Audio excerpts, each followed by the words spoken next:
Shalom. We learn in the Tractate of Megillah, folio 15a, and parallel passages in the Talmud, Kol haomer davar b'shem omro mevi geula la'olam. Whoever says something in the name of the person who told him brings redemption to the world. Therefore, I wanted to tell you that I got the idea for this Dvar Torah from my brother, Cantor Abe Golinkin. We trade Divrei Torah on the phone every week. He suggested a few days ago that I use a very interesting midrash found in the Talmud, Tractate of Brachot, folio 9b. And he even shared with me two of the three ideas which I shall present. Here is the passage in Hebrew. Ehyeh asher ehyeh. Amar lo HaKadosh Baruch Hu leMoshe, Lech emor lahem liYisrael, Ani hayiti imachem b'shiabud zeh, v'ani ahyeh imachem b'shiabud malchiyot. Amar lefanav ribono shel olam, daya letzara b'sha'ata. Amar lo HaKadosh Baruch Hu, Lech emor lahem ehyeh shlachani alechem. It says in Exodus chapter 3, that God tells Moses that his name is Ehyeh asher ehyeh. I will be what I will be. Said the Holy One, blessed be he, to Moses, go tell the Jewish people, I was with you in this oppression, and I will be with you in the oppression of future kingdoms. Moses said to God, Ribono shel olam, it is enough to talk about this trouble in its proper time. God replied, go say to them, I will be sent me to you. In other words, God called himself, I will be what I will be, saying that I am with you in this trouble, and I will be with you in future troubles as well. Moses said that talking about the future troubles of the Jewish people would depress them now, and therefore God changed his name and told Moses to tell the people that I will be sent me to you. I would like to derive three lessons from this amazing midrash and connect them both to the holiday of Pesach and to our current situation in Israel. The first lesson is that God was with us in Egypt, and he will be with us in all future troubles. This is similar to the message of V'hi she'amda, which we sing at the Seder every year. We all know the song, V'hi she'amda lavoteinu velanu.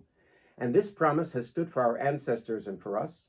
For not only one enemy has risen against us to annihilate us, but in every generation there are those who rise against us to annihilate us. But the Holy One, blessed be he, saves us from their hand. Throughout history, our enemies have tried to destroy the Jewish people. Pharaoh, Nebuchadnezzar, Haman, the Greeks in the time of the Maccabees, the Romans in the year 70, many medieval kings, Khmelnytsky, the Nazis, and Hamas, Yimach Shmam. All of those enemies disappeared from the face of the earth, and yet we are still here to recite the Haggadah 3,200 years later. The second lesson is very relevant to our current political situation in Israel. In this amazing midrash, God actually changes his mind as a result of his dialogue with Moses. Moses says that the name I will be what I will be will cause the Jewish people to be depressed. So God then changes his mind, and he even changes his name. The lesson is that if God is willing to conduct a dialogue with human beings and change his mind, how much the more so must human beings conduct a dialogue with each other and be willing to change their minds. If we will imitate God, as in the Latin expression, imitatio Dei, in the state of Israel today, we will be in a much better place. Finally, there is a variant of this midrash found in Exodus Rabbah, which adds one sentence at the end. After God changes his name to Ehyeh, I will be, God says, Lecha ani modia, lahem ani modia.